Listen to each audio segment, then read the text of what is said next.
pays. Madame Le Pen, 1 minute. Un petit enfant, on croit au Père Noël, et quand on est un grand enfant, on croit au plan Juncker. Ce plan Juncker, 21 petits milliards de fonds, une somme évidemment ridicule lorsqu'on la compare aux 13 000 milliards de PIB de l'Union européenne. Vous le nommez vous-même ce plan d'ailleurs, plan de la dernière chance. Et ça devrait, selon vous, attirer 294 milliards d'euros d'investissements privés. Comment, pourquoi? On n'en sait pas grand-chose. Il est d'ailleurs très probable que ces investissements privés ne viendront pas s'agréger dans des projets publics par définition moins rentables. La réalité, c'est que votre plan de relance est un plan de communication. La réalité, ce sont les chiffres, et notamment les chiffres de la Grèce. Tiens, c'est d'actualité.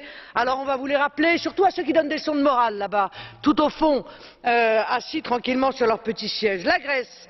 Moins 27,4% de fonctionnaires entre 2009 et 2013. Moins 10 000 lits d'hôpitaux sur cette même période. Revenu moyen a baissé de 35% de 2009 à 2013. Le salaire minimum est maintenant de 586 € et 489 € pour les moins de 25 ans. En 2014, 25,7% de chômeurs et 49,8% de chômeurs de moins de 25 ans.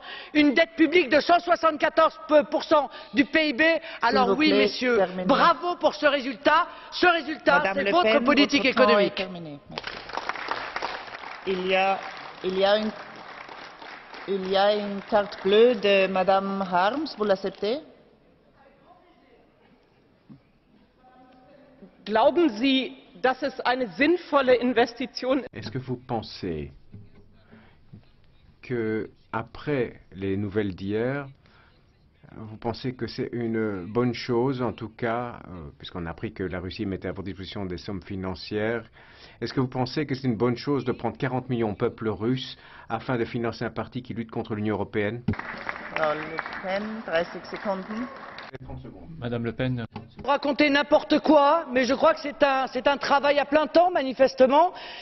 Si nous avons effectué un prêt à une banque russe, et vous le savez, c'est parce que l'on nous empêche de nous financer auprès des banques françaises, peut-être parce qu'elles sont à votre disposition, Madame, ou à celle de votre parti, et qu'elles luttent contre ceux qui ne sont pas leurs copains, dont vous faites partie les uns et les autres, puisque l'essentiel de votre politique consiste à améliorer la situation des banques et des marchés financiers. L'essentiel de notre politique est précisément de défendre les peuples contre ces éléments carnassiers.